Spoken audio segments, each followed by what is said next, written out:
Boa noite, pessoal. Sejam muito bem-vindos novamente ao nosso curso de Ética, Política e Sociedade. No quadro, nós podemos ver que essa é a nossa segunda aula, que tem como tema o nascimento da ética. Eu sou a professora Juliana Lima Arruda, mestre em História Social pela Universidade Estadual de Londrina. É um prazer enorme estar aqui com vocês para dar seguimento ao nosso curso. E hoje, basicamente, nós vamos falar sobre essa invenção dessa coisa chamada filosofia, ou seja, desse saber racional que nos acompanha desde lá muito antes de Cristo nascer até os nossos dias, ao ponto de chegar aqui hoje e ser essa aula grande e tomar esse espaço dentro do curso de vocês, ok?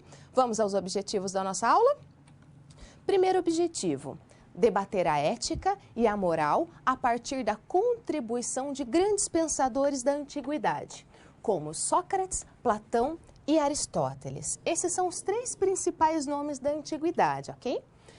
Segundo objetivo, compreender as mudanças nas avaliações éticas do medievo. Então, como vocês podem perceber, a minha intenção com vocês hoje é basicamente trabalhar ética na antiguidade e ética no período medieval.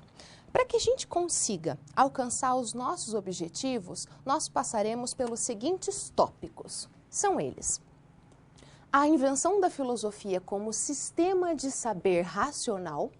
Segundo, ética na antiguidade, onde vamos falar sobre Sócrates, Platão e Aristóteles. E, por fim, o período medieval. Então, na aula passada, basicamente, nós procuramos conversar acerca do que é ética, ou seja, definimos ética, definimos moral, definimos ética mais como um sentido de pensamento mais amplo e moral muito mais no sentido de a prática. Lembram-se disso? Discutimos as questões acerca da liberdade num sentido bem amplo. A partir de agora, eu quero falar com vocês dessa ética como um modo de viver, porque foi isso que nós concluímos na aula passada, que ética são modos diferentes de viver. Existe uma maneira correta? Concluímos que não, mas sabemos que cada tempo, cada cultura determina o que considera como ético e antiético, como justo e como injusto. Então, vamos tentar entender o que há por detrás das nossas racionalizações éticas. Também entendemos na aula passada que aquilo que nós consideramos ético está lá profundamente ligado àquilo que consideramos como bom e como ruim, como belo, como feio, como aquilo que me felicita e como aquilo que me entristece. Qual que é a função dessa disciplina? É mostrar para vocês que esse pensamento que vocês têm aí hoje não é inédito. Não foram vocês que necessariamente inventaram. Existe uma base muito grande, secular, milenar por trás do teu pensamento. Ou seja, foram grandes pensadores que articularam ao longo do tempo isso que vocês dizem, muitas vezes sem nem parar para pensar. Então, a ideia aqui é investigar um pouquinho disso, ok? Caso vocês tenham alguma dúvida, por favor, postem elas no fórum.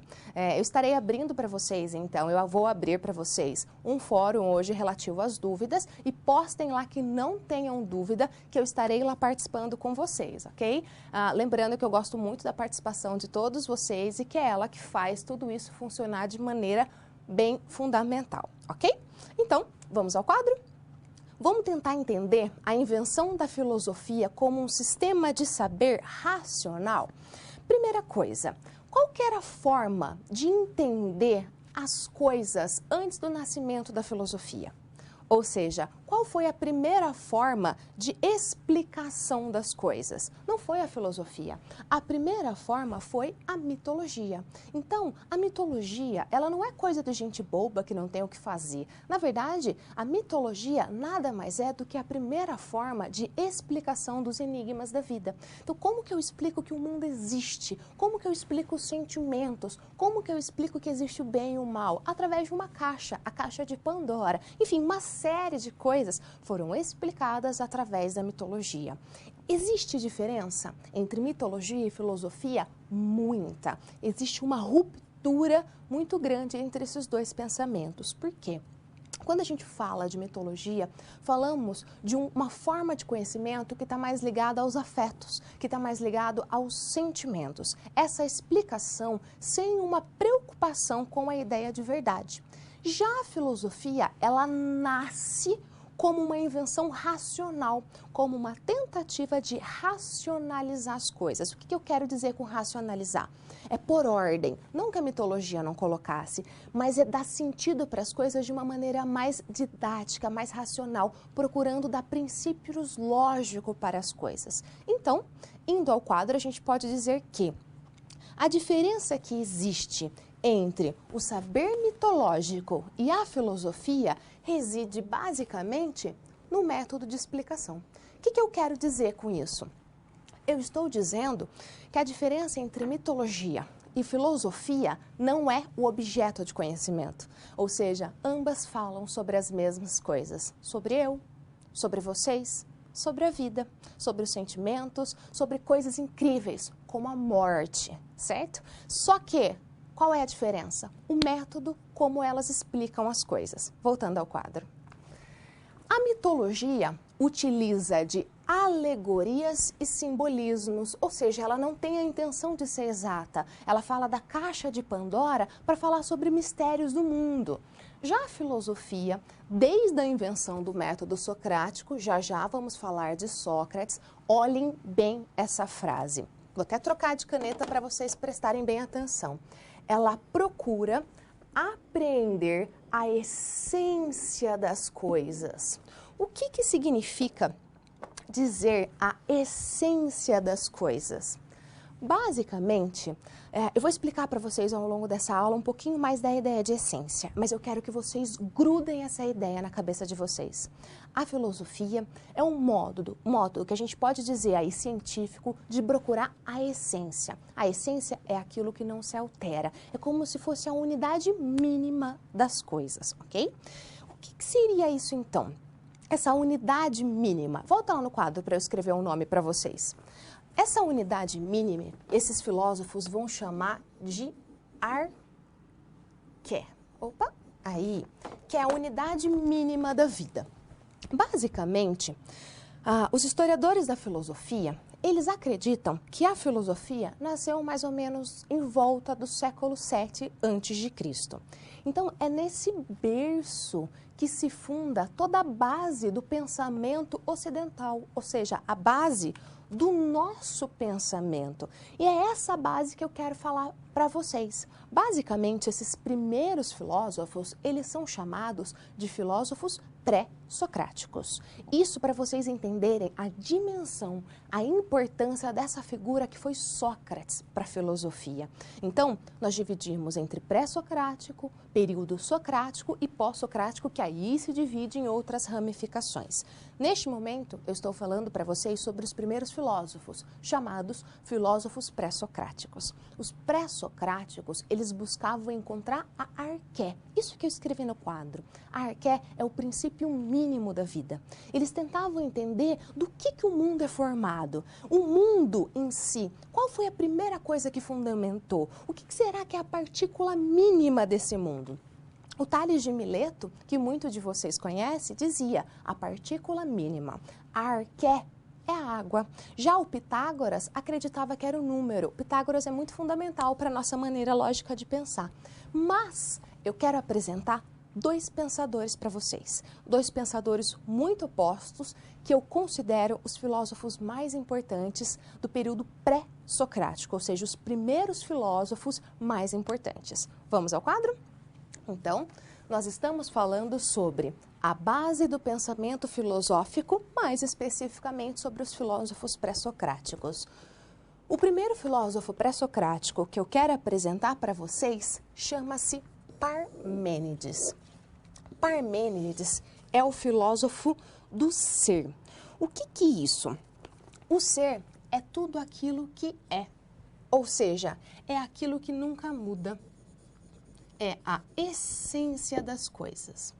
Pensem da seguinte maneira. Para o filósofo Parmênides, as coisas nunca se alteram.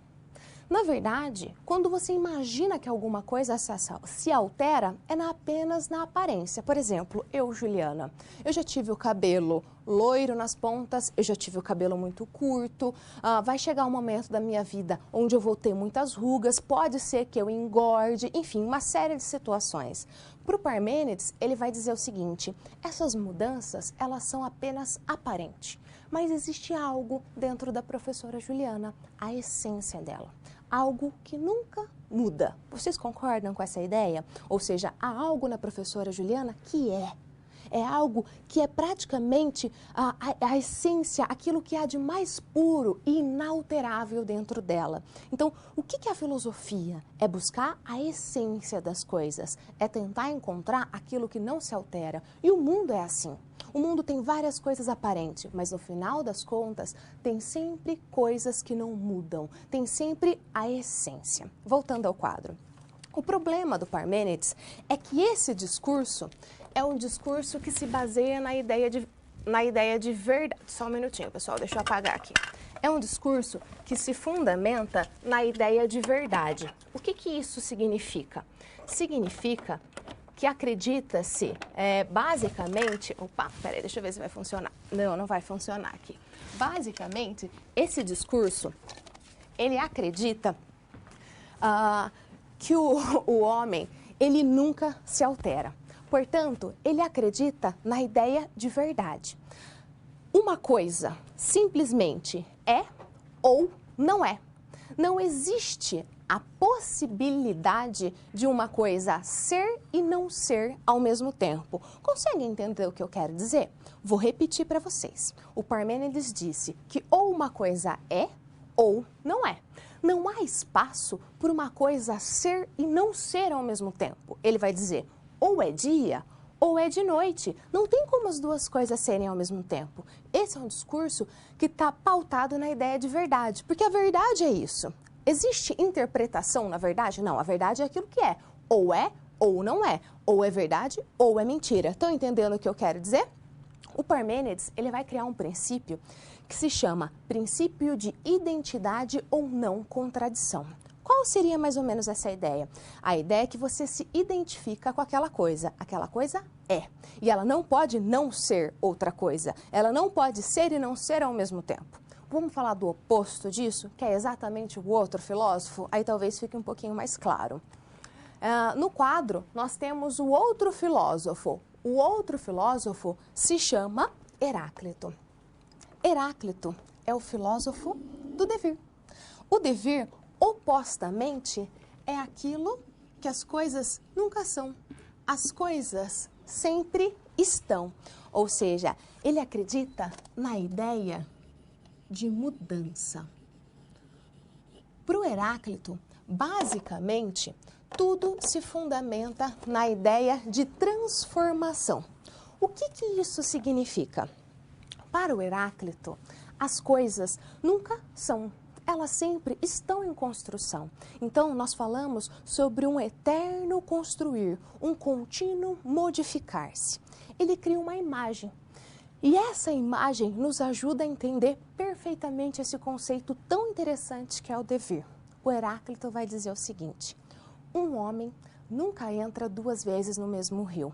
Por quê? A segunda vez que ele for entrar, primeiro, o rio já passou. E segundo, o homem também não é mais o mesmo. Conseguem perceber? Isso faz com que a ideia do Heráclito não esteja baseada em princípios de verdade, em sim em multiplicidade. Para o Heráclito, a questão está mais ligada não ao e, mas, aliás, não ao ou, mas sim ao e. O que isso significa? Uma coisa pode ser uma e outra ao mesmo tempo. Uma coisa pode ser e não ser ao mesmo tempo. Um exemplo, vocês acham que é possível uma mulher ser bruta e carinhosa ao mesmo tempo? Óbvio que é possível, quase todas elas são assim. Então, uma coisa é e não é ao mesmo tempo, ou seja, ela é uma e outra coisa ao mesmo tempo. Conseguem perceber? Para o Heráclito, na verdade, não existe essa essência. a essência é a transformação. E tem uma outra coisa muito legal no Heráclito, que ele vai falar o seguinte: o mundo nada mais é do que forças contrárias. O mundo, ele é constituído por forças opostas. Então, o dia e a noite, a água e o fogo, o amor e o ódio, a alegria e a tristeza. Então, o que é um mundo? O mundo é uma guerra. Uma guerra entre forças opostas. Quem são vocês? Diferente do Parmênides, que vocês têm uma essência, que sempre vai ser a mesma, que apesar de você envelhecer, sempre vai ter uma coisa lá, que alguns diriam um caráter, por exemplo. O Heráclito vai dizer não. Você nada mais é do que um conjunto de forças contraditórias. E você está sempre em constante transformação, porque há sempre essa luta entre essas duas forças dentro de vocês, ok? Faz sentido para vocês? Porém, apesar do pensamento de Heráclito me parecer muito mais interessante, ele é deixado de lado. E o pensamento que fundamenta a nossa maneira de pensar é o pensamento parmenidiano, ou seja, um pensamento calcado na ideia de identidade e não contradição. Vamos ao quadro. Portanto, nós falamos que com Parmênides, nasce uma filosofia racional e não contraditória. Deem uma olhada. Enquanto a mitologia transborda em polissemias, o que significa polissemia? Poli, muitas, semia, vozes. Então, enquanto a mitologia tem vários significados, tem várias vozes, a filosofia, tal como inventou Sócrates, é toda fundada no conceito, no uso de termos unívocos. O que é unívocos? Uma única só voz, um único só sentido, ou seja, a própria ideia de verdade. Ok? Bem como o princípio de identidade ou não contradição, que é o que eu disse para vocês. Nada ser e não ser ao mesmo tempo, ok? Como vocês puderam perceber, Sócrates é um filósofo que tem muita importância para a história da filosofia. Basicamente, com ele se fundamenta toda uma maneira de pensar. Nós podemos dizer, inclusive, que Sócrates cria um novo paradigma de pensamento, que Sócrates fundamenta a nossa maneira de pensar. O nosso princípio racional, lógico, está muito calcado no pensamento socrático, ok? No quadro a gente pode ver que Sócrates foi um filósofo ateniense que viveu entre 469 a.C. e 399 a.C. Ele foi o primeiro a pensar sobre as questões morais. E por isso, obviamente, que ele é considerado o pai da ética. Então, qual é a questão? Ele gastava boa parte do seu tempo indo até as praças públicas. Sócrates tinha esse costume que parece um pouco estranho, mas ele gostava de ir para a praça pública e conversar com as pessoas. Ele tinha uma intenção, ele queria saber algumas coisas quando ele ia até a praça pública. No quadro, nós podemos dizer que o Sócrates, ao conversar com as pessoas, basicamente, ele partia de dois questionamentos. O primeiro: o que a sociedade considera como virtuoso e bom? Ou seja, a intenção do Sócrates era chegar nas pessoas e perguntar para as pessoas mais ou menos assim. Ele perguntava: o que é coragem? Aí a pessoa dizia: coragem? Coragem é o que o tal fez na guerra. Ele falava: não. O que é coragem? Qual é a essência da coragem? Então, ele queria entender o que cada sociedade considerava como virtuoso e bom. E, além disso, voltando ao quadro, por favor, ele queria saber se, ao agir, os homens possuem consciência de suas ações. Ou será que, na verdade, os homens só realizam as suas ações, sem necessariamente ter consciência delas, sem necessariamente pensar sobre elas. Eles só agem. Então, ao se questionar sobre isso, Sócrates acabou por inventar um método. Ele ia até a praça pública e conversava com as pessoas. Quando ele achava um cidadão ali, ele fazia uma série de perguntas. Ele questionava essas pessoas num processo que nós chamamos de ironia. A ironia é como se fosse uma desconstrução do pensamento. Por quê?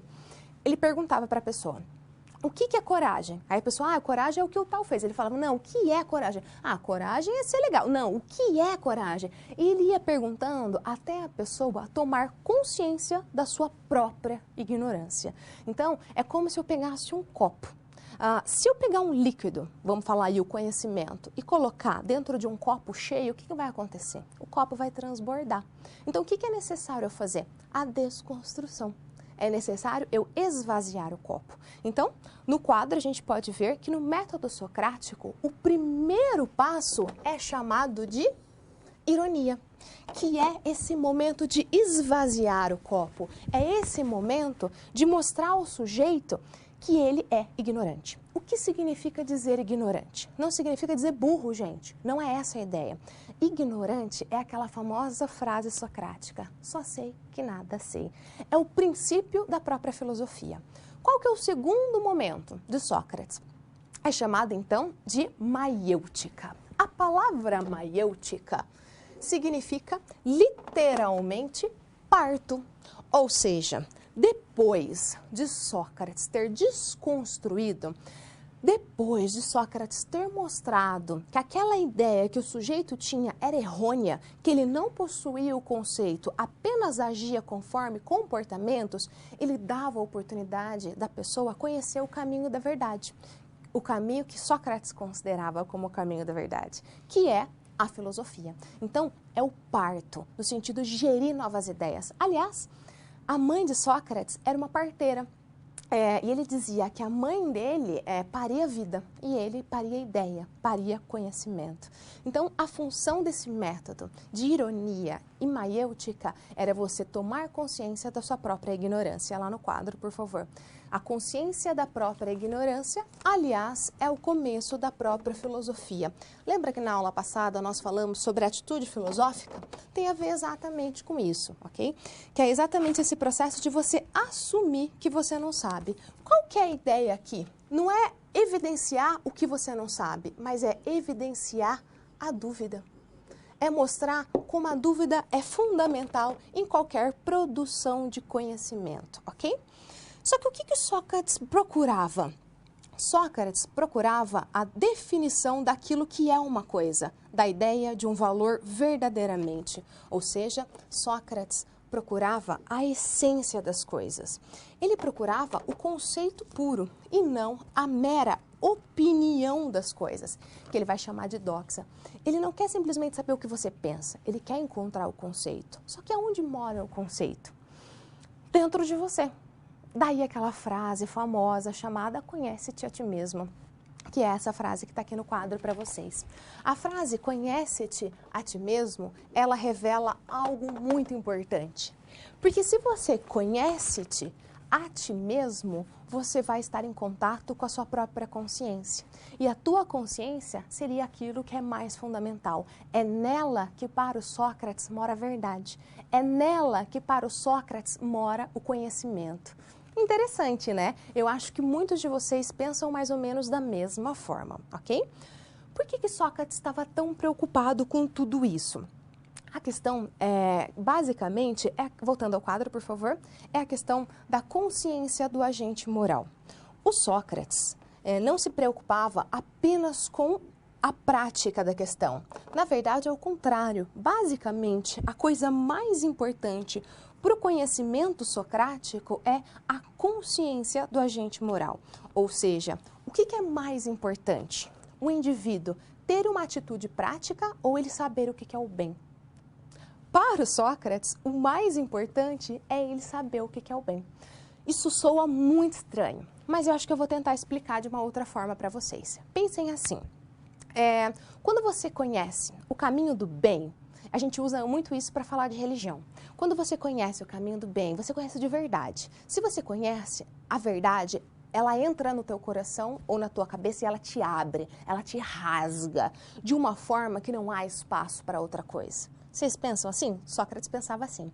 Portanto, essa verdade, ela te rasga de uma forma que não haveria espaço para outra coisa. Por isso, voltando ao quadro, nós podemos dizer que conhecer é definir e, por isso, conhecer o bem significa possuir o conceito, ok? Basicamente, pessoal, essa ideia se relaciona a uma outra chamada intelectualismo ético. Vejam bem o que isso significa. Para o Sócrates, a ética está ligada à procura da felicidade. Uma coisa que ele vai chamar de eudaimonia, ok? Todos os gregos chamam assim. Mas a ética é essa busca da felicidade. E é muito claro, só existe uma maneira de ser feliz, que é através da virtude. Você só pode encontrar a felicidade se você encontrar o caminho do bem. Não existe a possibilidade de você realizar o mal e ser feliz para o Sócrates. É inconcebível. Portanto, ele vai dizer que se você comete o mal, muito provavelmente é por ignorância. Porque você não sabe qual é o caminho do bem. Parece absurda essa ideia?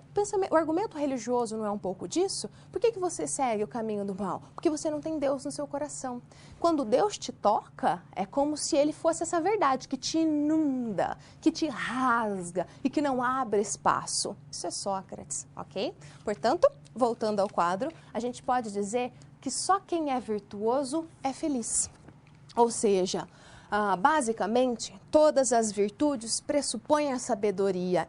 Olha essa frase, enquanto todos os males derivam da ignorância. Conseguem perceber?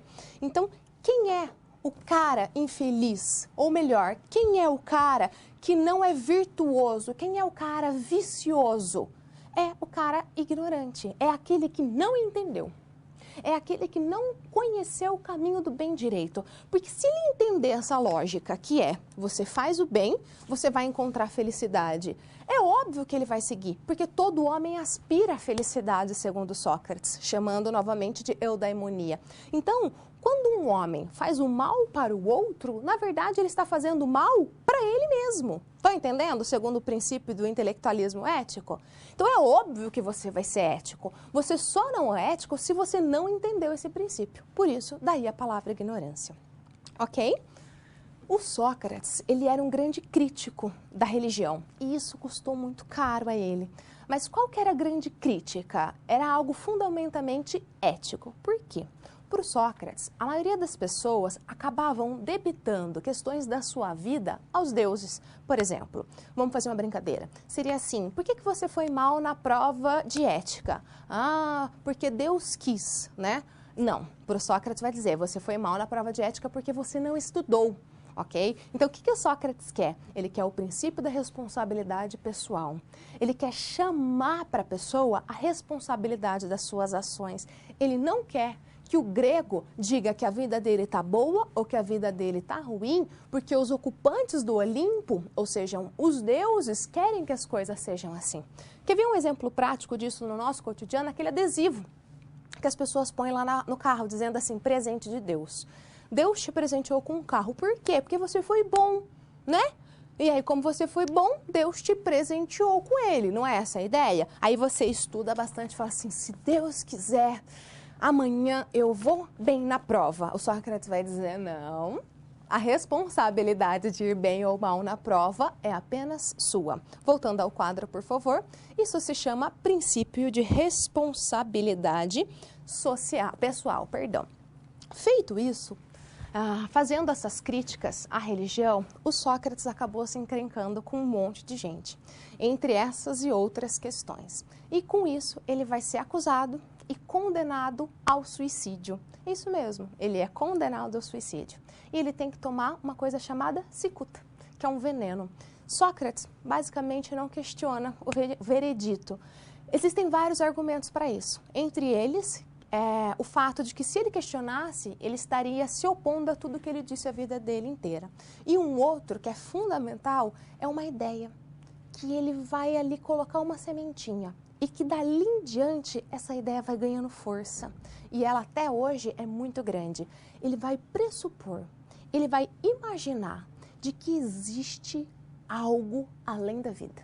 O Sócrates vai dizer mais ou menos o seguinte, eu não ligo de tomar o veneno, porque isso aqui é só uma parte, existe algo além que é superior ao que está aqui, ok? Pensando nisso, eu quero mostrar um vídeo para vocês. Vamos assisti-lo?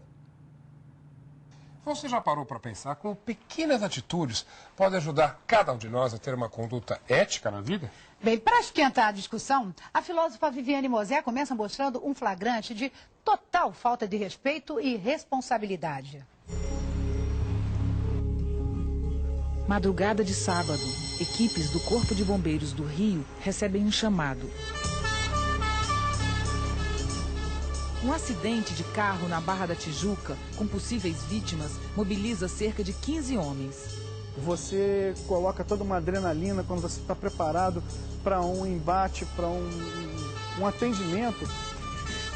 Quando você chega, aí aquilo tudo desaba, quer dizer, você se sente frustrado.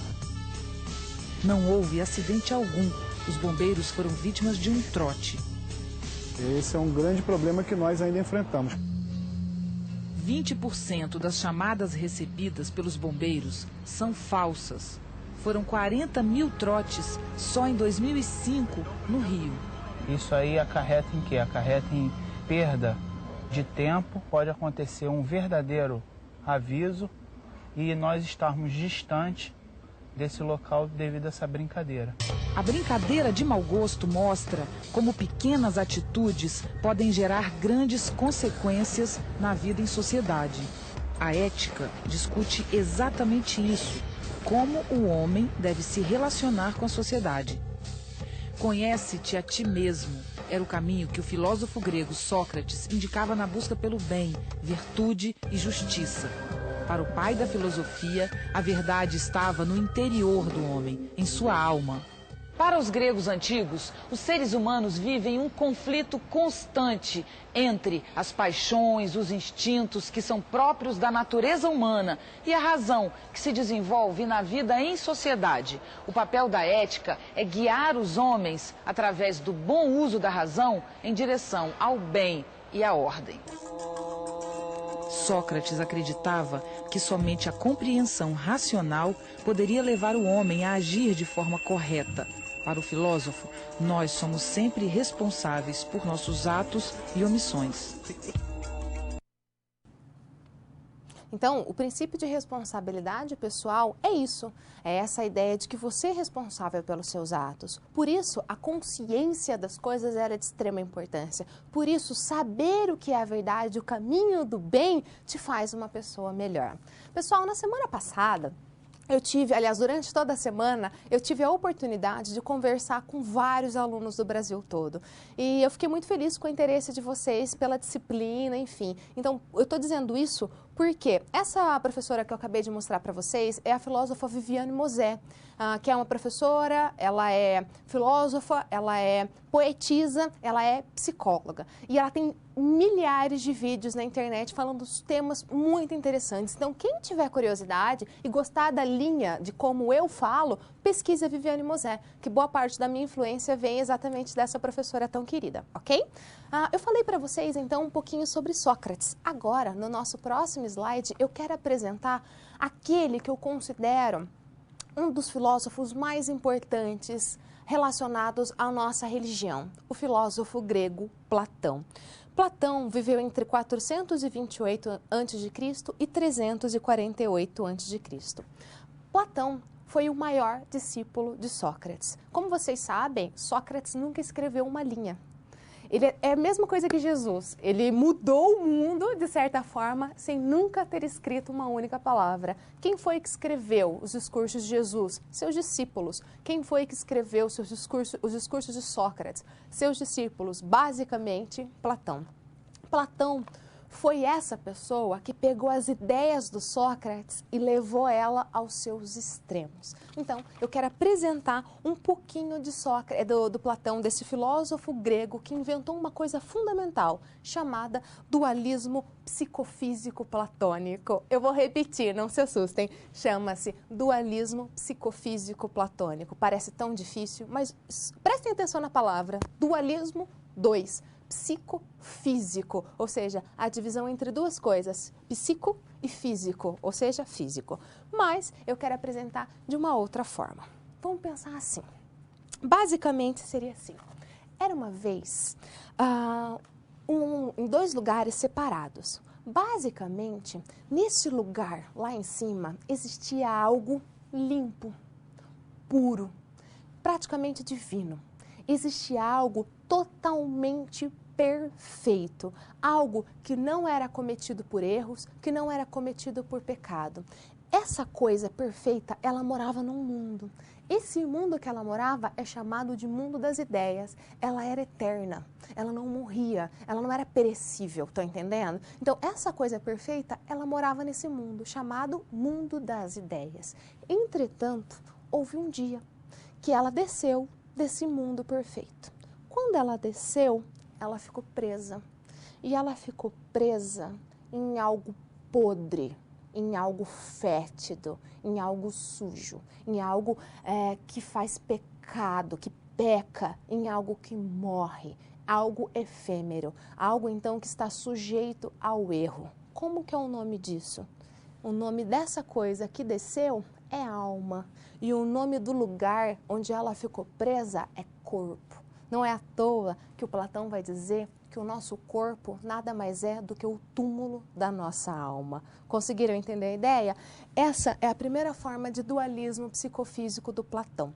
Basicamente, para o Platão existem dois mundos extremamente opostos. Em um mundo, chamado mundo inteligível, mora a alma, moram basicamente as ideias, as coisas perfeitas. E existe um outro mundo, que é esse aqui, chamado de mundo sensível. Por que sensível? Porque é aquele que a gente pode sentir, né? O mundo onde a gente pode tocar. Esse mundo sensível é um mundo podre. É um mundo onde tem cheiro, é um mundo onde as pessoas erram, é um mundo efêmero, é um mundo onde as pessoas morrem. Conseguem perceber? Mundo inteligível, mundo sensível. A alma e o corpo. Só que houve um momento em que a alma desceu e ela ficou presa no corpo. É quando ela perde a memória e ela inicia um ciclo de reencarnação. É quando ela vai viver a primeira vida dela. Vamos ao quadro? Basicamente, então, estamos falando sobre dualismo platônico. Vamos falar sobre 3 tipos de dualismo. O primeiro, o dualismo metafísico. A palavra meta está ligado à ideia de além do físico, além do sensível. Portanto, a ideia de dualismo metafísico é a ideia de que o homem ocupa 2 mundos. Quais mundos, gente? Um mundo inteligível e um mundo sensível, ok? Fácil de entender, não é? Em segundo lugar, nós temos o dualismo epistemológico. A palavra epistemologia está ligada à teoria do conhecimento. Essa é um pouquinho mais complicada, mas tenho certeza que vocês vão conseguir entender com facilidade. Dualismo epistemológico significa assim. Eu vou pegar uma coisa para mostrar para vocês, acho que vai fazer mais sentido. A ideia seria o seguinte, para o Platão existem 2 mundos, né? O mundo das ideias e o mundo sensível, o mundo que a gente pode tocar. Então, para toda coisa que existe no mundo sensível, esse daqui, existe lá no mundo das ideias uma ideia perfeita para ela. A gente vai chamar isso de arquétipo. Arquetipo, tá? O primeiro tipo, ou ideia pura. Então, peraí. Existe o mundo sensível, onde existem as coisas, e o mundo inteligível, onde existem as ideias. Para toda coisa que existe, ou seja, meu pincel, para o meu pincel que existe na realidade, existe a ideia de pincel. E a ideia de pincel é perfeita. Quando eu penso em pincel, eu penso num pincel, gente, ele é sensacional, perfeito, e eu falo pra você, você sabe o que é um pincel? Aí você fala, sei, é aquilo que tem cerda. Eu falo, é o pincel de maquiagem. Tcharam! Você pensou nesse pincel, concorda? Então, na ideia, o pincel é perfeito. Porém, na realidade, o pincel não é perfeito. Por que o pincel não é perfeito? Porque ele é desigual. Nenhum pincel é exatamente igual ao outro. Então, o que é o pincel do mundo sensível? É uma cópia. O pincel nada mais é do que uma cópia do pincel do mundo inteligível. Confuso? Eu sei que é um pouco, mas eu tenho certeza que vocês vão conseguir entender. O Platão vai dizer o seguinte, a ideia de cavalo. tem a ideia, o cavalo no mundo das ideias, ele é perfeito. Por quê? Porque ele não morre, gente. O cavalo, ele não faz necessidade no mundo inteligível. O cavalo, ele não comete nenhum tipo de pecado, ele não precisa comer, tá entendendo? Lá no mundo inteligível, porque ele é só uma ideia. Ele não está preso nas questões mundanas. Já o cavalo do mundo sensível, vamos pensar assim, se eu colocar 500 cavalos nessa sala, primeiro que não vai caber, mas não é essa a questão, mas se eu colocar 500 cavalos nessa sala, eu não vou ter um cavalo igual ao outro. Cada cavalo é um cavalo, portanto, são cópias totalmente imperfeitas. Quem é você? Você é uma cópia de você mesmo. Aliás, uma cópia bem perfeita, tá? Você é uma cópia da ideia de você mesmo. O que o Platão está fazendo, gente? O Platão está criando uma coisa na qual ele nos prendeu, chamado mundo ideal. Até hoje, nós estamos presos nisso, mas isso eu quero falar com vocês só semana que vem, quando eu for criticar o Platão ao falar do Nietzsche. Agora vamos entender o Platão. Então, voltando ao quadro, o que é o dualismo epistemológico? O dualismo epistemológico é o dualismo do conhecimento, ou seja, opa, essa caneta está complicada hoje. É a ideia do conhecimento, é a ideia do arquétipo, olha lá. Arquetipo, da ideia pura, e que o mundo o mundo sensível, ele é uma cópia imperfeita do mundo inteligível, ok?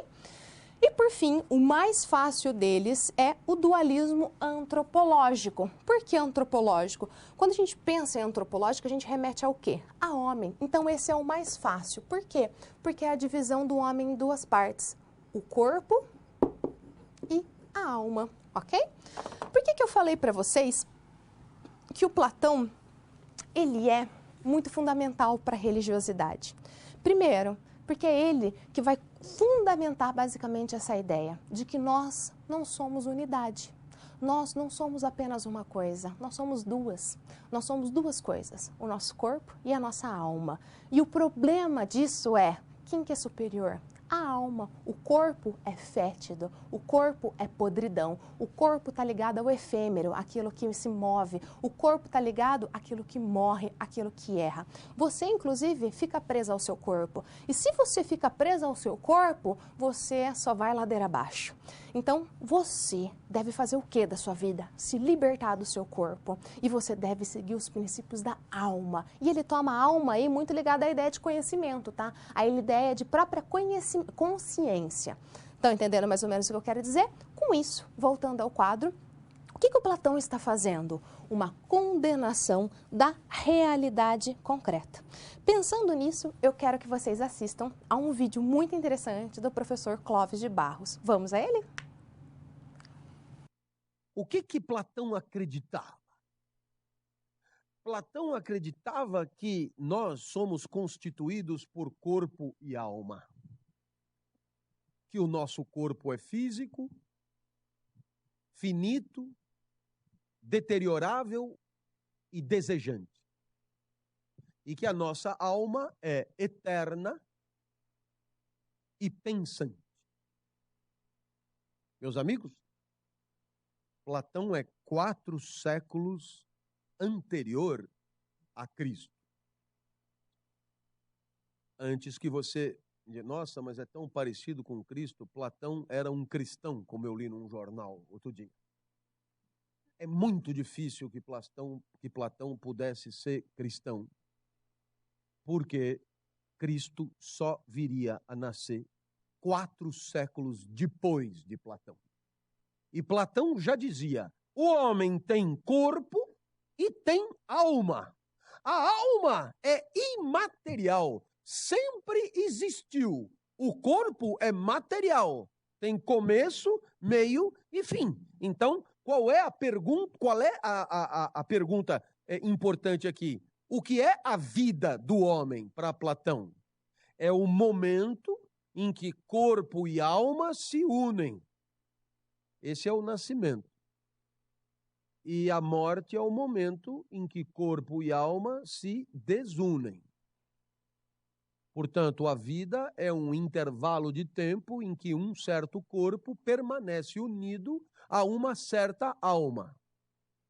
Mas veja que as expressões que ele usa não são bem essas. Ele diz, nascimento é o momento que uma alma é aprisionada por um corpo. A alma está de boa, pensando, sem corpo nenhum, e de repente um corpo a aprisiona. A isso chamamos nascimento. A maior desgraça que pode acontecer com uma alma é isso, é ser aprisionada por um corpo. Por quê? Porque agora a alma é obrigada a conviver com uma desgraça, que tem fome, tem sede, precisa trepar, precisa coisa. E a alma que está preocupada com teoremas, com verdades absolutas, com conceitos, a alma é obrigada a ficar pensando em como satisfazer os apetites do corpo. Entendeu? Então, qual é a vida mais medíocre? É a inteligência da alma submetida aos desejos do corpo. A nossa. Né? O que você pensa? Acorda, né? Você pensa em fazer higiene bucal, você está colocando a inteligência a serviço do corpo, depois eu tomo banho a serviço do corpo, tomar café a serviço do corpo, aí você vai para o trabalho para ganhar dinheiro, para comprar coisas para o corpo, depois você pensa em almoçar, depois você tem sono, pensa em tirar uma siesta, depois mais dinheiro, depois uma bimbadinha, depois beber com os amigos, depois coisa. Então a sua alma está escravizada pelos apetites do corpo. Isto é o que nós chamaríamos de uma vida horrorosa, horrorosa. E qual é a chance da vida ter alguma graça? Quando essa hierarquia se inverte. O corpo é domesticado pela alma. Então, não sei se você percebeu, isso significa que você só vai satisfazer os apetites do corpo na estrita medida da sua necessidade. Mais ou menos pão e água, velho. É o suficiente para não ficar doente. Faz um pouco de ginástica, come alguma coisa e não me enche mais o saco. O resto do tempo eu vou fazer filosofia, eu vou fazer matemática, eu vou fazer não sei o que e tal coisa. Não sei se você percebeu, mas essa é a vida boa para Platão. Aquela vida em que o corpo atrapalha o menos possível.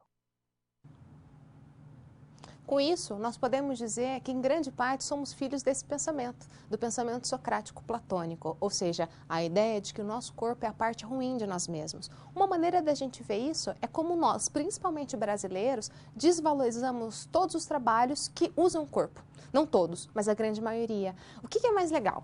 Se eu falar para você assim, eu estou fazendo educação física, ou se eu falar assim, eu estou estudando física quântica, você vai olhar para essa pessoa de que maneira? Você vai olhar da mesma forma? Sejam sinceros comigo, eu não estou falando que é, eu estou falando sobre essa construção que é feita aí. Nós desvalorizamos o corpo exatamente por valorizarmos excessivamente a alma.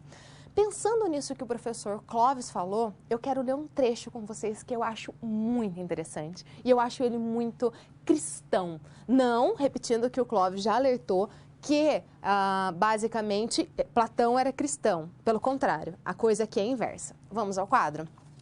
Leiam comigo, eu acho esse trecho fundamental. A alma, prisioneira do corpo, no mundo sensível peregrina, em busca de um bem que perdeu.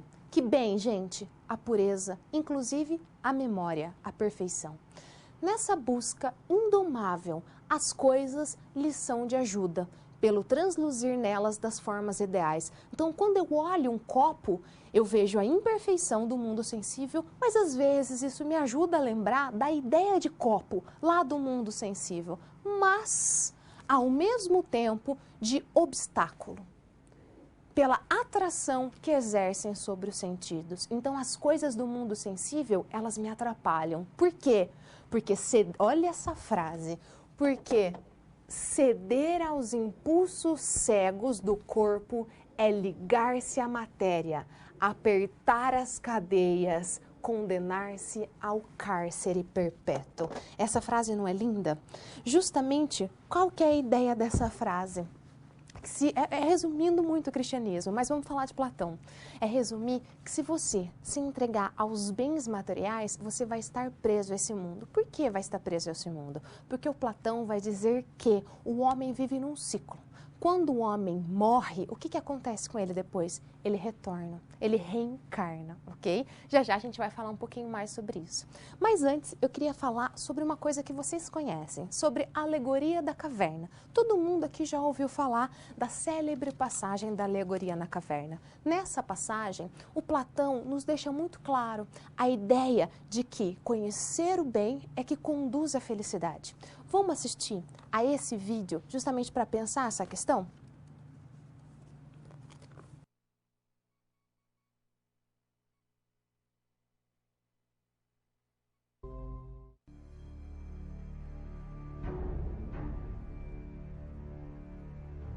Imagine prisioneiros que passam as suas vidas inteiras amarrados em uma caverna.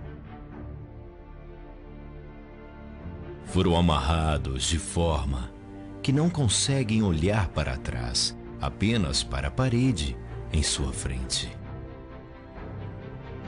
Em suas costas está uma fogueira, e entre eles e a fogueira há um caminho. Imagine que diariamente uma variedade de objetos passam pelo caminho. E evidentemente, as pessoas que conduzem suas vidas, suas formas, criam sombras curiosas na parede. Este é o único mundo que os prisioneiros jamais conheceram. As sombras e os ecos de objetos que nunca viram.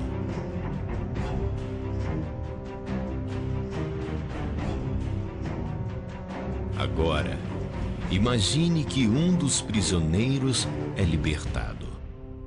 Depois de algum tempo, se adaptando à forte luz, o prisioneiro libertado irá começar a vivenciar o mundo pela primeira vez. E não se parece com nada do que ele poderia imaginar. Com sua nova percepção sobre o mundo, o homem evidentemente quer voltar e compartilhar suas incríveis descobertas com seus antigos amigos. Mas os prisioneiros não conseguem reconhecer o seu próprio amigo. Ele se parece como todas as coisas. Sua voz é um eco distorcido e seu corpo uma sombra grotesca. Eles não conseguem entender sua fantástica história sobre o mundo fora da caverna. Para eles, isto nunca existirá. Mas isto evidentemente não torna o mundo fora da caverna menos real. Então, como vocês podem ver, quem que é o sábio? O sábio é aquela única figura que é capaz de soltar as amarras. E quando ele solta, ele vai olhar direto para a luz e não para a sombra. O que que é a sombra? O mundo sensível, a cópia. Então, indo ao quadro, a gente pode dizer que a alegoria da caverna basicamente fala que alcançar o bem relaciona-se com a capacidade de compreender o bem. E como eu estava falando para vocês anteriormente, eu estava dizendo sobre uma coisa que nós vamos chamar aqui de teoria das almas, que para o Platão, a alma, ela não é só um princípio de conhecimento, mas ela é também um princípio de vida. São ambas as coisas. Seria mais ou menos o seguinte: quando você ficou preso, você passa a sua vida inteira tentando domesticar o seu corpo e livrar-se dele. Como? Falando sobre filosofia, falando sobre o bem, deixando os instintos de lado e tentando ligar-se mais ao conhecimento, mais à razão. Se você faz isso ao longo da sua vida, o mais provável é que quando você morra, você volte para o mundo das ideias e depois você volte para o mundo sensível. Só que aí que é o legal, porque para ele, quando você reencarna, você vai reencarnar com uma alma superior. Porque ele vai dizer que existem 3 tipos de alma. E essas 3 almas estão ligadas às classes sociais da sociedade. Não é à toa que alguns governam, não é à toa que alguns obedecem. É porque eles são realmente inferiores. A alma deles é inferior. Indo ao quadro, a gente pode dizer então que para o Platão existem 3 tipos de alma. A primeira delas, que é a mais superior, é chamada de alma racional. é a alma superior, destina-se ao conhecimento das ideias, ela se localiza na cabeça.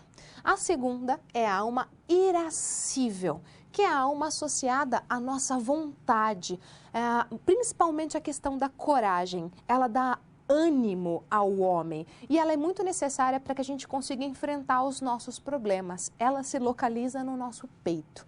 E a última alma, a alma concupiscente, que é a mais baixa de todas, é constituída pelos desejos e pela necessidade básica. Essa alma, ela está localizada no nosso ventre. Então, peraí, professora, eu tenho todas essas almas? De certo modo, você tem essas três coisas, mas uma delas é que te governa. Existem pessoas que são governadas pela alma concupiscente. Então, são essas pessoas que estão ligadas aos trabalhos manuais, que são pessoas muito ligadas à comida, aos instintos, como o sexo e assim por diante. Existe a alma irascível, que é a alma que está localizada no peito. Quem são essas pessoas na sociedade platônica, na república platônica? Basicamente são soldados, são os guerreiros, porque está ligada à ideia de coragem. E quem é a alma racional? São os superiores, são os sábios, são os filósofos, são, portanto, aqueles que devem governar a cidade. Para concluir, então, eu volto no quadro dizendo que a iniciação da filosofia, a filosofia é progressiva conquista de liberdade do espírito do corpo. É fazer-nos donos de nós mesmos. Ou seja, é você, essa frase é muito interessante, é você se libertar do seu corpo e tornar-se dono de si mesmo. Lembra da ética racionalista, da filosofia racionalista que nós falávamos na aula passada? É isso, é você não ceder aos teus desejos, e sim a sua vontade ser superior aos teus desejos. Isso é Platão. Estão entendendo? É você se tornar dono de si mesmo e não simplesmente seguir os seus fluxos. Acharam interessante? Eu acho Platão, não vou dar minha opinião, vamos deixar para a próxima aula, mas eu acho ele fundamental, porque justamente pensamos muito conforme Platão. Agora, eu quero falar para vocês sobre o nosso último filósofo grego, que é o Aristóteles, que viveu entre 384 a.C. e 322 a.C. A primeira coisa que eu quero falar é o seguinte, Aristóteles, ele era discípulo de Platão, mas apesar disso, existe muita contradição entre eles. Eles pensam de maneira muito diferente. Por quê? Aristóteles, ele era filho de médico. E o que era ser médico nesse momento? Ser médico está muito ligado à planta, à cura pela planta. Então, Aristóteles, diferente do Sócrates e do Platão, ele tinha um apego pela prática. Então, ele gostava do mundo que os outros vão chamar de mundo sensível. Ele gostava um pouquinho disso aqui. Por isso, olhando esse quadro, eu quero que vocês me digam. Olhem bem, aqui no centro do quadro, nós temos essas duas figuras, o Platão e o Aristóteles. Do lado, deixa eu ver o lado que vocês estão, com a parte de baixo vermelha, nós temos o Platão. O Platão está apontando para cima. O que isso significa? O mundo inteligível. Enquanto o Aristóteles, aqui, ó, está apontando para baixo. O que isso significa? Mundo sensível. De certo modo, nós podemos dizer que o Aristóteles, ele vai chamar a ética para a vida. Ele vai tirar um pouco dessa ideia de ética ligada ao conhecimento, etc. e tal, desse conhecimento puro, racional, e vai chamar ela um pouquinho mais para a vida. Então, a primeira coisa que eu quero dizer é exatamente, indo ao quadro, por favor, que o Aristóteles é o filósofo que valoriza a prática, ou seja, a praxis. Para ele, a ética, ela deve ser utilizada para a vida, de uma forma que a ética é uma investigação sobre o que deve ser, ou seja, investigar como devemos agir. Mais que isso, ele faz uma crítica. Ele vai dizer que a discussão ética, por vezes, desparticularizam as condutas. O que isso significa? O Aristóteles, ele critica essa ideia de que a ética está só na cabeça. Ele critica a ideia de que para você ser ético é só você conhecer o conceito. Ele vai dizer não. A ética está na prática, a ética está na ação. Então não adianta eu desparticularizar as condutas. Ao contrário, eu devo particularizar as condutas. Já vocês vão entender isso um pouquinho melhor, ok? Aliás, o Aristóteles, ele traz um valor mais positivo para tudo isso. Para ele, como que você sabe aonde está o conhecimento? Aonde eu sei o que é a virtude? Como que eu sei se eu estou agindo de maneira certa? Eu penso. como será que um homem virtuoso agiria? Indo ao quadro, por favor. Quando ele desparticulariza a conduta, e isso eu acho muito legal, o Aristóteles, na verdade, está dizendo que não há virtude fora do dilema existencial. Olha que lindo isso. Não há virtude fora da angústia, da dúvida de como agir. A virtude nasce da tempestade. O que isso significa? De onde nasce, para Aristóteles, um homem ético? Nasce de você enfrentar uma situação e pensar o que eu tenho que fazer de mais correto. Então, não há uma universalidade dos pensamentos para Aristóteles. Não é, então, desparticularizado. A ética, ela está mais particularizada. O que isso significa? Que não há ética fora do dilema existencial. Lembra que na aula passada vocês fizeram uma atividade que vocês pensaram, se meu amigo morresse, será que eu contaria, se eu não contaria? Enfim, essa série de questões. O Aristóteles vai dizer, a ética mora aí. A ética mora, e quem é o homem virtuoso? É aquele que sabe agir no calor do momento, é aquele que sabe olhar para uma situação e enfrentar ela da melhor maneira possível, ok? Então, essa é uma das questões fundamentais do Aristóteles. E além disso, e isso eu tenho certeza que vocês vão concordar, tenho certeza, eu acho que vocês pensam muito conforme Aristóteles. A gente vai falar sobre isso no fórum também. A conduta ética, basicamente, é aquela onde o agente sabe o que ele deve fazer, o que é possível e o que é desejável. E nisso ele faz o quê? Indo ao quadro, por favor. Então, o equilíbrio entre o possível e o desejável. Porque não adianta de nada eu olhar para o mundo lá fora e pensar simplesmente, deveria ser de outra maneira. Se as condições fossem outras, eu faria. Não, o Aristóteles vai dizer, o homem ético é aquele que sabe agir naquela situação. Ele sabe o que dá e o que não dá para fazer. E aí ele age com sabedoria nisso. Qual é uma das maiores sabedorias do homem ético? E é isso que eu acho que vocês vão concordar. Uma coisa chamada mediania. Para o Aristóteles, indo ao quadro, por favor, tem que haver sempre um equilíbrio entre o excesso e a deficiência. O que isso significa? Para o Aristóteles, onde mora a virtude? A virtude mora no meio. Então, pensem comigo assim. Eu sempre tenho que ser um ser humano mediano, equilibrado. Eu preciso experimentar o excesso. Às vezes, eu preciso experimentar a falta, justamente para manter o equilíbrio. Um exemplo. A coragem. A coragem, ela é uma virtude, mas a coragem em excesso causa o quê? A coragem em excesso faz um homem temeroso.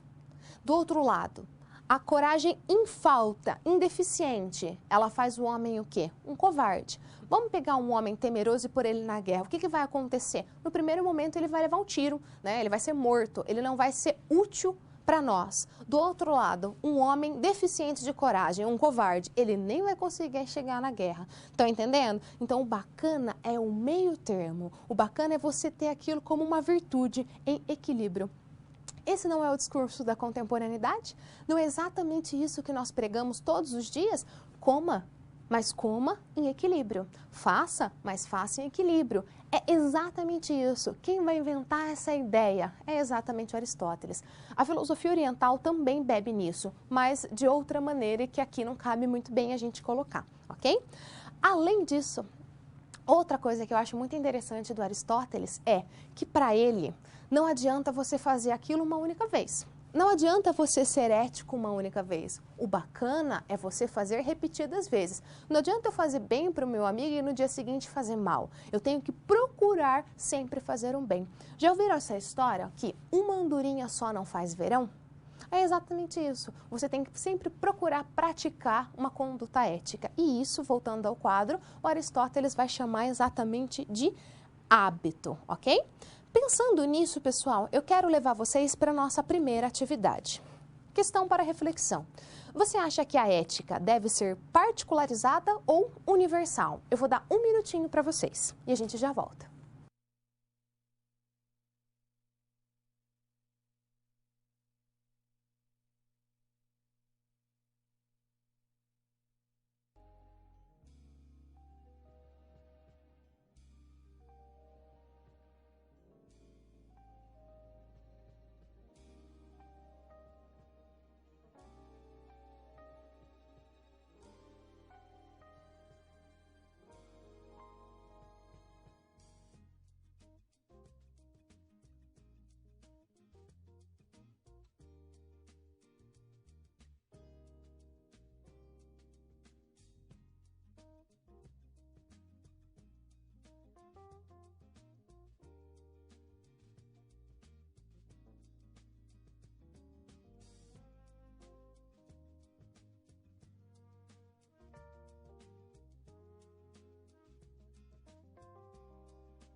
Olá, pessoal! Voltando, a pergunta é: a ética deve ser particularizada ou universal? Essa resposta, ela depende muito de que princípios você parte.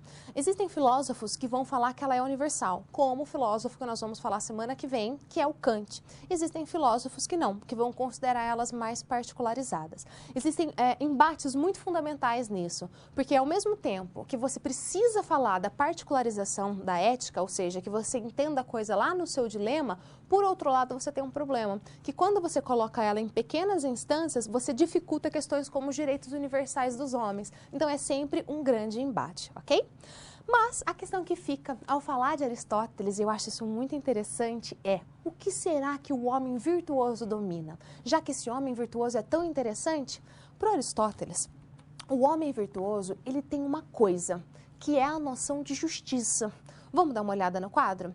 Basicamente, o conhecimento do homem virtuoso se relaciona com a ideia de equidade. Vamos analisar isso um pouquinho.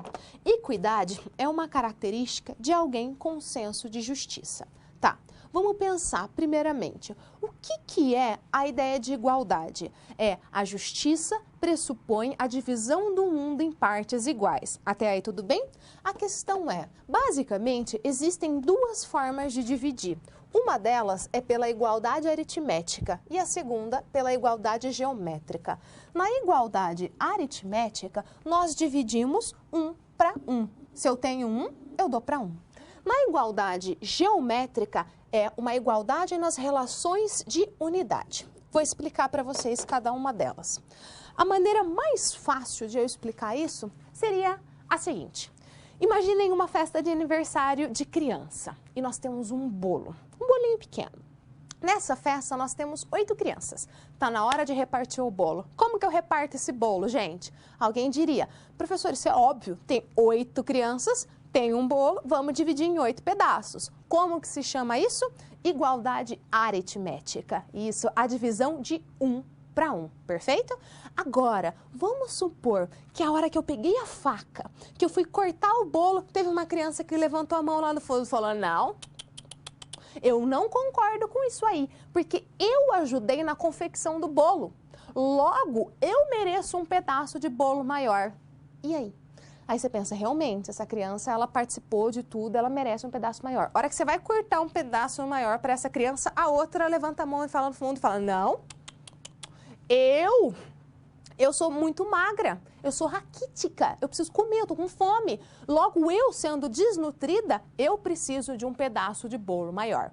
Aí o outro levanta a mão e fala: não, de jeito nenhum, eu sou gordo. Se eu sou gordo, eu demando mais comida. Gente magra, menos comida, gente gorda demanda mais comida, tá entendendo? Aí você tava quase decidindo na hora de cortar o bolo, aí uma criança levantou a mão e falou: tia, eu uso óculos, eu já levo tanta coisa, todo mundo já tira sarro de mim porque eu uso óculos, me dá um pedaço de bolo maior. E assim continuamente. A gente poderia repartir esse bolo aqui mais ou menos umas 100 vezes. A gente pode pensar isso com um monte de coisa. O que é cotas? O que é cotas da universidade? Não é exatamente uma disputa pelo pedaço maior do bolo? Se a gente pensar no orçamento do país, como que a gente divide essa fatia do bolo? A gente divide de igual para igual? Ou será que seria mais bacana a gente dividir segundo a igualdade geométrica? Será que é mais interessante a gente dar dar mais para quem tem menos e dar menos para quem tem mais? O imposto, como que a gente colhe? A gente colhe na igualdade aritmética, igual, já que as pessoas são iguais, será que é justiça? Ou será que a gente faz com equidade? A gente recolhe esse imposto proporcionalmente. Estão entendendo o que eu quero dizer para vocês? Isso, para Aristóteles, é uma forma de conhecimento. Para não ter erro quanto a essa ideia, eu quero que vocês deem uma olhada nessa imagem no quadro. Olhem bem, na primeira figura, nós temos a distribuição dos bancos de maneira aritmética, um para cada um. O que aconteceu? Algumas crianças viram o jogo e outras não. Na segunda, nós temos a igualdade aritmética. A criança maior ficou sem banco e a criança maior teve lá, a criança maior ficou sem o seu caixote, enquanto a criança menor ganhou mais caixote. Dessa forma, todos assistiram ao jogo. Conseguem perceber? Então, esse é um fundamento. é um fundamento de equidade. O que seria, então, isso? Voltando ao quadro, por favor. É a possibilidade de distribuir com equidade de acordo com a ideia de igualdade. Conseguiram perceber? É uma forma de pensar do Aristóteles, ok? Pensando, depois de tudo isso, eu quero trazer uma outra coisa para encerrar Aristóteles, que é uma outra forma de conhecimento, ok? Basicamente, o Aristóteles vai... um pouco antes disso eu quero fazer uma pergunta. O Aristóteles vai falar, qual vida vale a pena ser vivida? E ele vai dizer que a vida que vale a pena ser vivida é aquela onde se pensa a vida e vive-se o pensamento. Ou seja, não adianta você pensar o bem e fazer o mal. Você tem que viver isso na prática. Sendo assim, a vida boa é a vida refletida, é onde você se questiona. E quem que é o homem virtuoso? É aquele homem que é coerente com seus pensamentos. Ou seja, ele fala aquilo e ele faz. Não é o nosso político, concordam? Portanto, é um homem honesto, autêntico, fiel a si mesmo. Eu diria, inclusive, que é um homem previsível. E, por vezes, infelizmente, até desinteressante. A psicologia mostra que a gente gosta, às vezes, muito mais daquele que nos surpreende do que aquele que é fiel a si mesmo. Mas é difícil agradar as mulheres mesmo, não vamos nem nos questionar. Mas falando de ética, aí faz todo sentido, ok? Agora sim, eu quero falar sobre uma coisa que parece muito difícil, mas na verdade não é. Vamos ao quadro? Uma outra coisa muito interessante que o Aristóteles vai dizer é que o homem virtuoso ele tem que ter uma característica, que é essa virtude chamada tolerância. O que é a tolerância? A tolerância, basicamente, é uma resistência. É uma resistência ao ódio, à cólera, ao fanatismo. É uma virtude que nos leva a aceitar pensamentos, discursos, comportamentos do outro, mesmo que a gente não concorde. Para que haja tolerância, é necessário que haja 3 princípios. Vamos investigá-los. Primeiro, a tolerância sempre é com relação a alguém. Eu não posso ser tolerante comigo mesmo. Eu vou ser tolerante com relação ao outro. Segundo, é preciso que esse alguém se manifeste, ou seja, ao outro que fale. E não só que fale alguma coisa que eu não aprovo. O que isso significa? É preciso que uma pessoa diga alguma coisa que eu discorde para eu poder exercer a tolerância. Que resume nessa frase que parece muito difícil, mas não é. Olhem bem, adoro essa frase. A discordância é um pressuposto da tolerância ou intolerância. O que isso significa? Para que eu seja tolerante ou intolerante, é necessário que haja um desacordo. Se eu disser para você assim, eu adoro azul, e você falar, eu também, acabou o assunto. Agora, se eu disser, eu adoro azul, você fala, não, eu odeio. A gente vai discutir. Aí eu posso ser intolerante ou tolerante quanto a isso. Estão entendendo? Vamos ler novamente a frase? A discordância é um pressuposto da tolerância ou intolerância. Fácil? Ok. Então, agora vamos para uma parte mais interessante. Vamos investigar aqui um pouquinho. Segundo a psicologia, nós temos um princípio humano que se chama dissonância cognitiva. Dissonância é a ideia de diferente, tá? De uma coisa que não é consonante. Basicamente, a ideia de dissonância cognitiva é: todos nós temos uma tendência, mesmo que inconsciente, de gostar das pessoas que concordam conosco e de não gostar daqueles que discordam. Isso se chama, às vezes, amizade. Como que uma amizade se forma? Pelas afinidades. Eu acabo estando perto daquelas pessoas que pensam como eu e eu tenho uma tendência a me afastar e não gostar das pessoas que eu discordo, ok? Isso é dissonância cognitiva. Calma que nós vamos fazer uma série de ligações. Vamos voltar ao quadro. Até aí, tudo bem?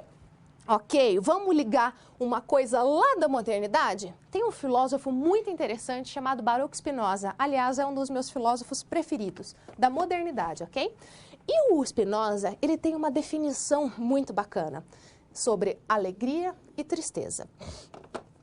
Qual seria a ideia do Spinoza? Alegria é o aumento da nossa potência, bem como tristeza é o apequenamento da sua potência. Então, vamos lá. O que é alegria? Alegria é quando a sua potência cresce. Sabe quando você vê uma coisa e fala, aumentou a sua potência. Então, alegria é esse aumento. O que é tristeza? É o apequenamento da sua potência, quando aquilo te diminui. quando aquilo te murcha. Até aí tudo bem? Alegria e ódio. Alegria e tristeza. Até aí tudo bem? A segunda definição, voltando ao quadro, é amor e ódio. Eu acho essa definição tão fofa. Acompanhe. O que é amor? Amor é alegria com a ideia de sua causa. Anotem isso, tá? Amor é alegria com a ideia de sua causa. Ou seja, existe uma coisa que me alegra. Quando eu descubro o motivo que me alegrou, quando eu conheço, eu passo a amar aquilo. Portanto, por que eu te amo? Porque você me alegra. Ah, não é bonitinho? Do outro lado, o que é ódio? É a tristeza com a ideia da sua causa. Aquilo me entristeceu. E eu sei que foi aquilo que me entristeceu. Logo, eu odeio aquilo. Vamos ligar tudo isso que eu falei para vocês? Vamos ao quadro. Se você juntar tudo isso, vai dar no quê? Nessa frase aqui. A tolerância é uma resistência ao ódio. Ou seja, a tolerância é uma resistência ao ódio. Pensem comigo. Segundo a dissonância cognitiva, eu tendo a não gostar daqueles que discordam. Por quê? Porque quando alguém discorda, diminui a minha potência, me entristece. Logo, eu passo a odiar essa pessoa porque ela discorda de mim. Se a tolerância é eu olhar para um discurso que é diferente do meu e aceitá-lo, a questão que fica é, a tolerância é uma resistência ao ódio, ok? Pensando em tudo isso, eu chamo vocês para essa reflexão. A tolerância deve ter limite? Eu vou dar um minutinho para vocês, pessoal.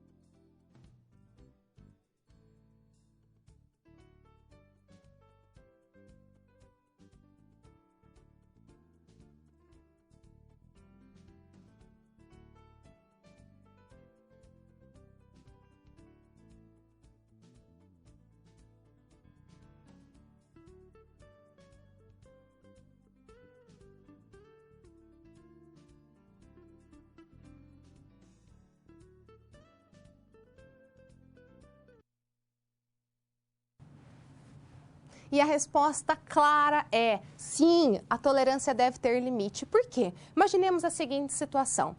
Imaginemos que eu estou passando num ponto de ônibus e tem um rapaz novo lá, de uns 25 anos, dando uma surra numa velhinha. Eu paro e falo, menino, o que você está fazendo? Ele fala, eu estou batendo nessa velhinha porque, segundo os meus princípios, as pessoas idosas, depois que elas chegaram nessa idade, elas não têm mais serventia para a sociedade. Logo, eu quero bater nela até ela morrer, porque ela não é mais útil.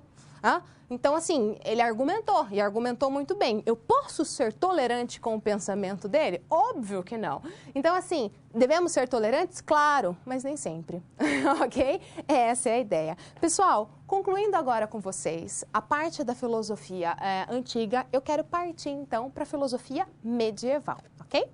Basicamente, quando a gente fala sobre ética medieval, nós temos que dar um passo atrás. Nós temos que falar sobre a ética antiga. Por quê? Porque nós falamos sobre uma figura que nasceu num contexto muito complicado. Nós falamos sobre uma pessoa que nasceu num seio totalmente judaico, mas ao mesmo tempo comandado pelos romanos, que é Jesus Cristo.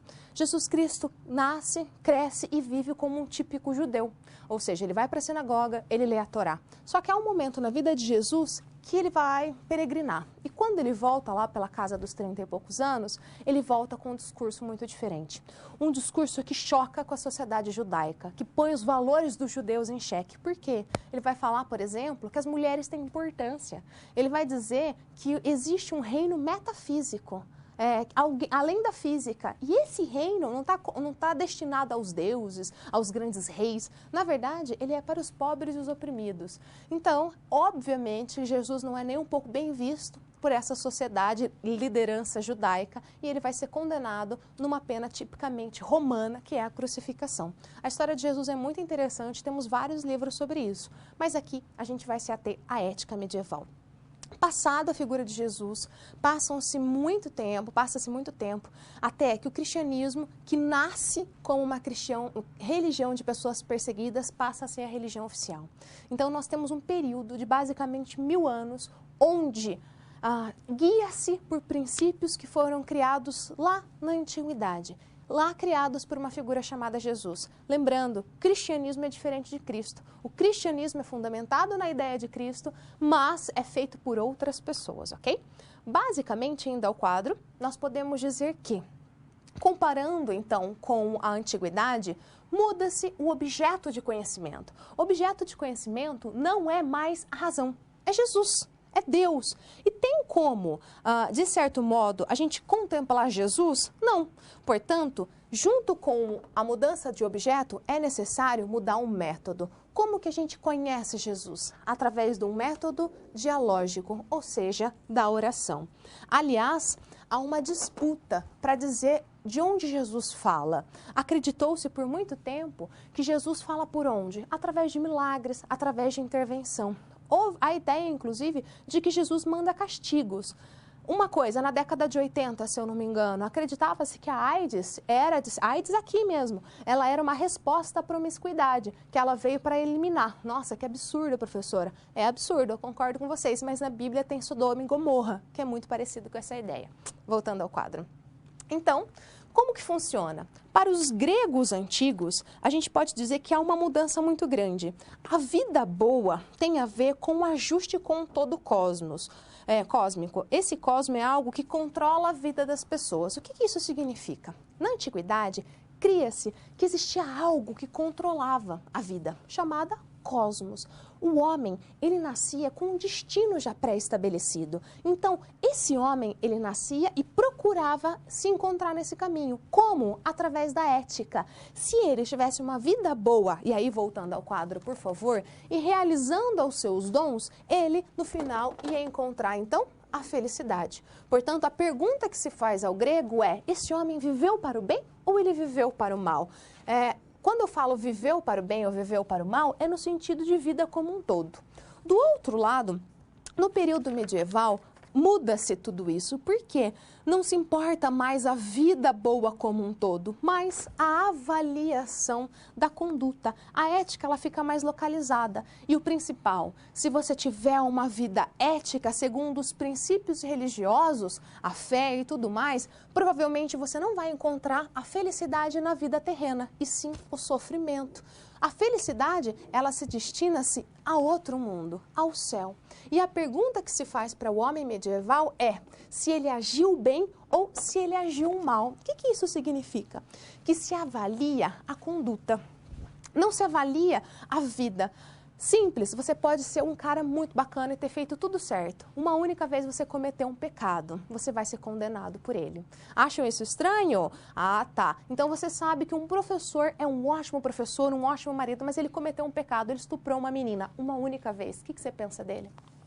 Não é exatamente essa a ideia? É uma ética cristã. Voltando ao quadro. Não estou dizendo que eu concordo, tá? Portanto, a gente pode dizer que na ética medieval, há um descolamento entre a ética e a felicidade. A felicidade não é mais a preocupação, ok? Portanto, a ética medieval se centralizou na moral como interpretação dos preceitos religiosos. O que isso significa? Pega-se tudo que é religioso e transforma em moral, principalmente as virtudes teologais, que são a fé, a esperança e o amor. A fé é a questão mais fundamental. Sem a fé, uma pessoa ela não é cristã. O que eu quero dizer com isso? A certeza e o dubitante. Essa história é fundamental. Por quê? Para o homem medieval, é extremamente necessário que não haja dúvida. O homem que se questiona, ele não tem fé. O que é fé? Fé é você primeiro botar o pé para depois você descobrir se tem um chão. Posso contar uma historinha para vocês? Seria mais ou menos assim. Existia um muro que repartia dois lugares. De um lado, a gente tinha o diabo. Do outro lado, Jesus, Deus e os anjos. E em cima tinha um homem. Quando o homem olhava para os anjos e para Deus, Deus dizia para ele, desce meu filho, vem aqui com a gente, vem, o paraíso é ótimo. Quando ele olhava para o outro lado, estava lá o diabo, nem aí para ele. Ele olhava para Jesus e para Deus e Deus dizia, desce meu filho, por favor, desce daí. Curioso, o homem olha para o diabo e diz, por que você não faz nada? Enquanto Deus e os anjos imploram para eu descer. E o diabo vai dizer, porque até o muro é meu. Ou seja, a dúvida já não é mais fé. A dúvida já é descrédito para com Jesus, para com Deus. E aí não já se é mais cristão, segundo esses preceitos, tá? Voltando ao quadro, uma coisa muito interessante quando a gente fala de medieval é: o grego dizia para você olhar a si mesmo, conhece-te a ti mesmo, e a consciência e o bem moravam dentro de você. A partir do período medieval, não. O primeiro impulso da nossa liberdade dirige-nos para o mal e para o pecado. Portanto, o mal mora dentro de você. Ele nasce lá no pecado original, quando a Eva come a maçã e etc. e tal. Se o pecado mora dentro de você, a lei divina revelada se torna essencial, ou seja, é preciso que Deus se mostre para você, que Ele ilumine a sua vida, porque sozinho você é só escuridão. A lei de Deus se revela para você. E o pior, Deus é onipresente, onipotente e onisciente. Portanto, Ele conhece inclusive as suas intenções. Vocês estão percebendo o que Ele está fazendo? Ele está fazendo uma reinterpretação do dualismo platônico. Ele está dizendo que existe basicamente dois mundos, que existem duas formas de viver, que o seu corpo é ruim, que a alma é boa. Consegue entender? E para finalizar, eu quero falar desse medieval lendo esse slide com vocês. Vamos lá. A originalidade ética do monoteísmo, ou seja, o cristianismo, a ideia de acreditar em um Deus só, consistiu em introduzir um critério absoluto e inflexível para o julgamento das ações humanas, lá onde predominava uma grande liberdade de compreensão. O Deus único, Criador do universo, é indisputavelmente a única fonte legítima da justiça e do direito. Não há vários códigos morais, conforme a diversidade cultural dos povos, mas uma só lei, um sentido universal. O que isso significa? Deus, Jesus e o cristianismo, principalmente, ele introduz as coisas a partir de critério de verdade. Então, só há uma maneira de fazê-lo. E isso cria exatamente a intolerância.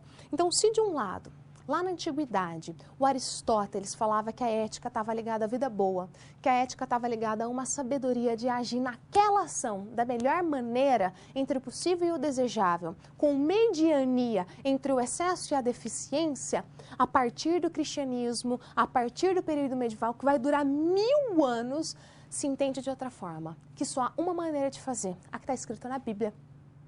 Então, quando alguém fala para você, não é assim, porque está escrito na Bíblia, o fundamento que está por detrás daquilo que essa pessoa está dizendo é exatamente isso. Ali se encontra uma verdade única e inflexível, que regula todos os comportamentos. Então, nada mais natural que todo mundo obedeça. Não é socrático? Não está muito ligado ao Sócrates? Está muito ligado ao Platão? Por quê? A ideia de uma verdade que te inunda, de forma que não existe outras possibilidades.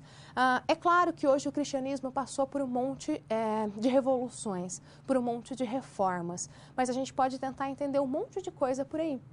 As guerras que temos vivido, exatamente a partir desse princípio, a partir dessa forma de pensar. Ok, pessoal? Espero que vocês tenham conseguido entender um pouquinho. Eu aguardo vocês no fórum. Entrem lá, tanto para colocar as dúvidas relativas à aula de hoje, como para participar do vídeo que eu vou postar ainda hoje para vocês, ok? Espero que todos tenham uma boa noite e até semana que vem.